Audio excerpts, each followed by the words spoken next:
tutoriel Zoom pour voir comment utiliser au mieux toutes les fonctionnalités de Zoom. Alors, je me connecte à mon application Zoom et donc quand j'arrive, de fait, j'ai la caméra qui est fermée. Premier réglage à opérer, c'est de sélectionner la caméra qui fonctionne sur votre environnement pour pouvoir voilà, vous mettre en visuel. Autre première action à faire en fait, c'est de tester votre micro et votre haut-parleur. Il peut arriver dans le fait de passer d'un outil de visioconférence à un autre que Zoom ait du mal, comme d'autres outils, à repérer sur quel micro, sur quel haut-parleur vous êtes connecté. Donc il faut bien lui indiquer le bon micro et pour ça vous avez cette possibilité de faire le test du haut-parleur du microphone que Zoom vous propose avant de vous connecter à un rendez-vous Zoom. Et donc du coup je vous invite vraiment à le faire. Ça vous permet de gagner du temps quand vous êtes ensuite connecté sur une visio. Il suffit que vous cliquiez dessus. Il vous propose le test de la sonnerie. Donc là, vous ne l'entendez pas, mais moi, j'entends dans mes oreillettes une sonnerie. Donc je dis que oui, j'entends correctement les choses. Et là, il teste mon microphone et vous voyez que je dis que oui, j'entends correctement les choses. Et là, il teste mon microphone et vous voyez que et je lui dis que c'est bon. Alors, tant que je suis dans la démonstration des différentes fonctionnalités de Zoom, je vais vous les balayer. Donc, ici, vous avez le nombre de participants qui s'affiche. Là, je suis seule pour vous faire ce tuto, donc voilà, il n'y a qu'un participant.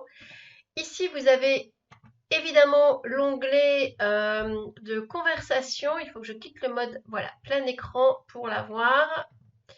Et comme ça, je l'ai sur le côté. Donc, l'outil de chat qui est vraiment l'outil qui permet l'échange et l'interaction entre les participants ou avec les organisateurs.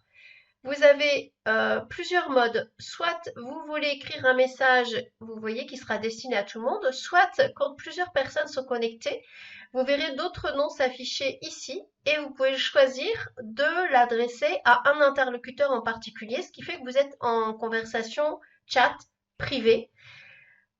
Donc pour indication, c'est une conversation qui est effectivement en chat privé pendant le temps de la visio, si ce n'est que l'organisateur, lui, récupère la data de la visio après et notamment la data du chat.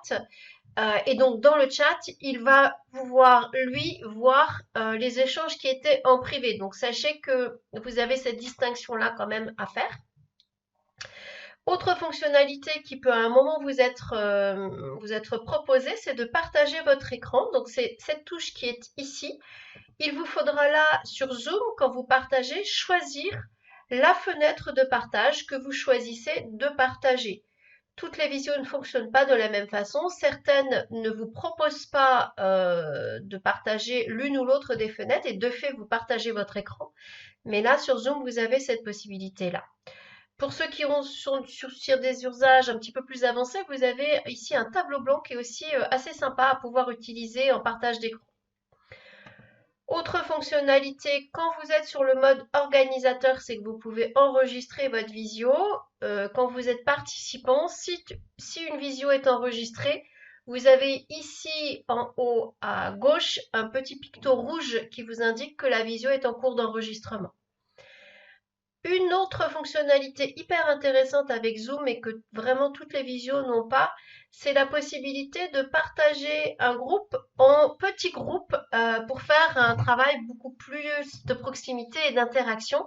Donc moi, c'est vraiment une fonctionnalité que j'aime beaucoup utiliser dans les animations de groupe à distance.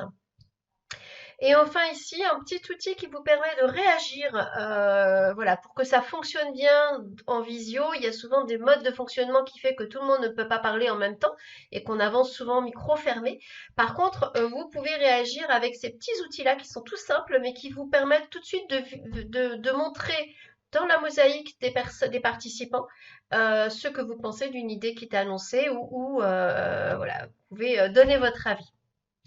Voilà, c'est un petit tuto tout simple, mais qui vous permet de fonctionner facilement sur Zoom. Et vraiment, les deux fonctionnalités à faire, c'est tester micro, haut-parleur et vous assurer d'être sur la bonne caméra pour pouvoir être confort quand vous arrivez au moment de la visio.